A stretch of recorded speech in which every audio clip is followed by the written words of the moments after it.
नमस्कार प्रणाम, हम राघवेंद्र स्वागत बाटे आप सबके इन खबर के भोजपुरी चैनल पे।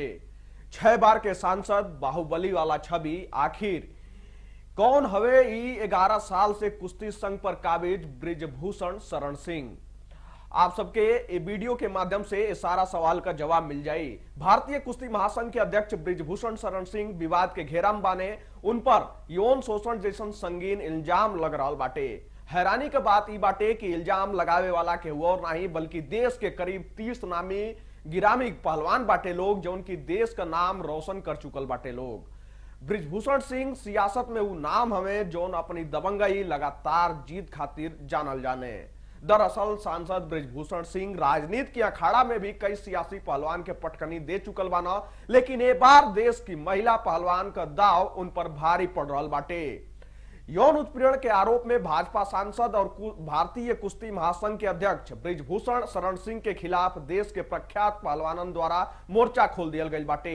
महिला पहलवानन द्वारा कुछ कोच और ब्रिजभूषण शरण सिंह पर उत्पीड़न का आरोप लगावल गई बाटे और यही बात के लेके सारा पहलवान दिल्ली के जंतर मंतर पे धरना दे रहा बाने। ये पहलवानन में बजरंग पूनिया, साक्षी मलिक, विनेश फोगाट, सरिता मोर और सुमित मलिक जैसन बड़ा बड़ा नाम शामिल बाटे, जिनके द्वारा समय समय पर ओलंपिक से लेकर कॉमनवेल्थ गेम तक कुश्ती का कई गो अंतर्राष्ट्रीय प्रतियोगिता में मेडल जीत के देश का नाम रोशन कल गई बाटे।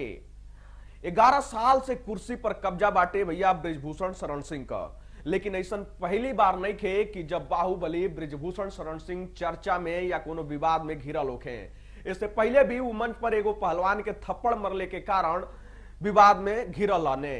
इतना ही नहीं भैया, पार्टी लाइन से हटकर राज ठाकरे के खिलाफ भी मोर्चा खोल देले रहना।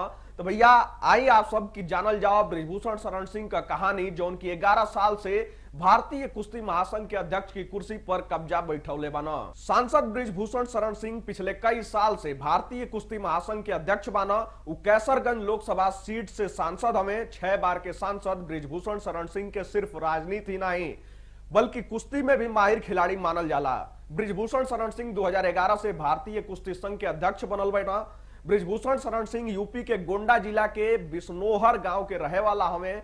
बचपन और युवा अवस्था में उनके द्वारा कुश्ती में खूब हाथ आजमावल गईल, लेकिन एक बाद उनके द्वारा 1980 के दशक में छात्र राजनीति का शुरुआत कल गई और 1988 में बीजेपी में शामिल हो गई ना।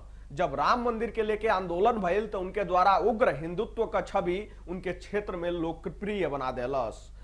ऐसा लड़ना और चुनाव जीत भी गई ना ब्रिजभूषण शरण सिंह। पहली बार 1991 में चुनाव लड़ना, उसके बाद राजनीतिक रूप से उनके द्वारा कभी भी पीछे मुड़ के नहीं देखल गई।